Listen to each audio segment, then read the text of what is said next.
Hello everyone, সবাই কেমন আছেন? আশা করি সবাই অনেক ভালো আছেন। বিকালে চলে আসলাম আমার ছাদের খামারে। আজকের ওয়েদারটা মোটামুটি অনেকটাই ভালো আছে।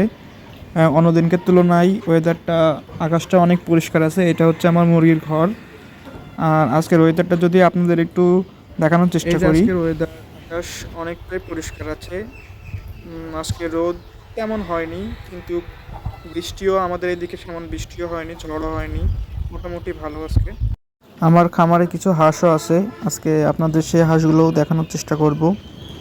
চলুন হাঁসগুলোকে দেখানো যাক। এই যে আমার খামারের হাঁস, এটা হচ্ছে মুরগি। আর ওই পাশে দেখতে পাচ্ছেন ওইগুলো মোট আমার খামারে আছে 5টা হাঁস। 5টা হাঁসের মধ্যে 4টে মুরগি, একটা মরগ। ওই দেখতে পাচ্ছেন সাদা, ওইটা হচ্ছে মরগ হাঁস। আর ওই 4টে মুরগি মোটামুটি ডিম দিচ্ছে কিছুদিন পর পর, 1-2 দিন পর পর গ্যাপ দিয়ে তারা ডিম দিচ্ছে। আর এটা এটা দেখতে পাচ্ছেন, এটা হচ্ছে যে হাঁসেদের গোসল করার জন্য। পুকুর নেই, সেহেতু এরকমভাবেই ওদেরকে স্নান করার জন্য এই পুকুরটাকে বানিয়ে দেওয়া হয়েছে। মোটামুটি 4টে হাঁস আছে, 5টা হাঁস মোটামুটি ভালোই আছে। আর সবথেকে বড় কথা হচ্ছে, বর্তমানে আপনি যদি খামারি হতে চান, একজন উদ্যোক্তা হতে চান, উদ্যোক্তা হওয়ার আগে, খামারি হওয়ার আগে আগে আপনার সে সম্পর্কে কিছু বিশেষ জ্ঞান অর্জন করতে হবে। যদি আপনারা সে সম্পর্কে না জানেন, না বুঝেন, তাহলে আপনারা কোনো কিছু করেই কখনো সাফল্যতা অর্জন করতে পারবেন না। আপনাদের আগে বুঝতে হবে, আগে সব কিছু দেখতে হবে, অন্যান্য খামারে যেয়ে দেখতে হবে যে তারা কীভাবে হাঁস মুরগিগুলোকে লালন পালন করছে, কীভাবে কোন সময় কী ওষুধ দিচ্ছে, কোন সময় খাবার দিচ্ছে, কীভাবে পরিচর্যা করলে জিনিস ভালো থাকবে, এগুলো আগে আপনাদেরকে ভালোভাবে দেখতে হবে। তারপরে আপনারা চাইলে সুন্দরভাবে একটি খামার তৈরি করতে পারবেন।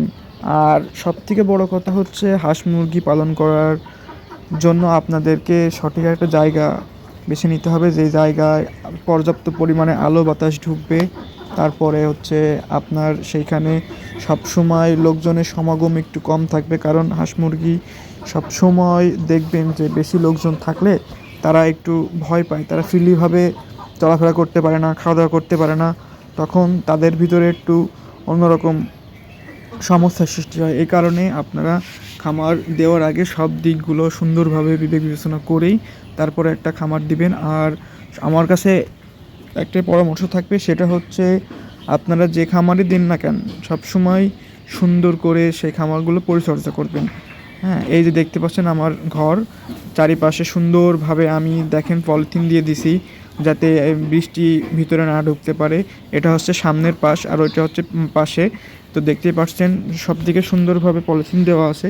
আমি এখন ভিতরে যাই, ভিতরে যে আমার দেশি মুরগির যে বাচ্চাগুলো আছে, 20টা বাচ্চা আনছিলাম, সে বাচ্চাগুলো যদি আপনাদের দেখানোর চেষ্টা করি। এই দেখেন অনেকটাই সুস্থ আছে, অনেকটাই ভালো আছে মোটামুটি। আমার বাসায় আনা হয়েছে 1 দিন হলো।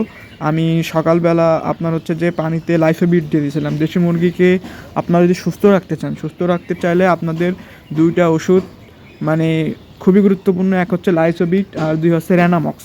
লাইসোবিটটা হচ্ছে আপনার দেশি মুরগিকে মাসে 5 দিন করে দিবেন, ঠিক আছে, সপ্তাহে 1 দিন করে দিবেন। আর যদি লাইসোবিট না থাকে, আপনারা লেবুর পানিও দিতে পারেন। লাইসোবিটটা দিলে কি হবে, লাইসোবিট দিলে আপনার মুরগির রোগ প্রতিরোধ ক্ষমতা বৃদ্ধি পাবে, ঠিক আছে, মুরগি অসুস্থ হওয়া থেকে মনে করেন বিরত থাকবে। আর এই পাশে আমার হাঁস থাকে, আর এই পাশে মুরগি থাকে। তো এই জন্য আপনাদেরকে বলতে চাই যে খামারি হওয়ার আগে আপনারা সব বিষয়গুলো আগে ভালোভাবে বুঝবেন, তারপরে একজন খামারি হওয়ার চেষ্টা করবেন।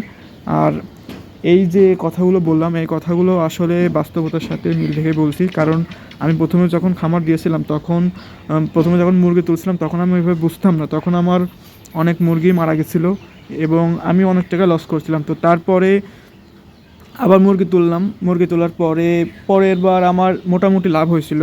তো তারপরে অনেক দিন গ্যাপ করে আমি হচ্ছে যে আপনার কিছু হাঁস পালছিলাম, 30টা মতন।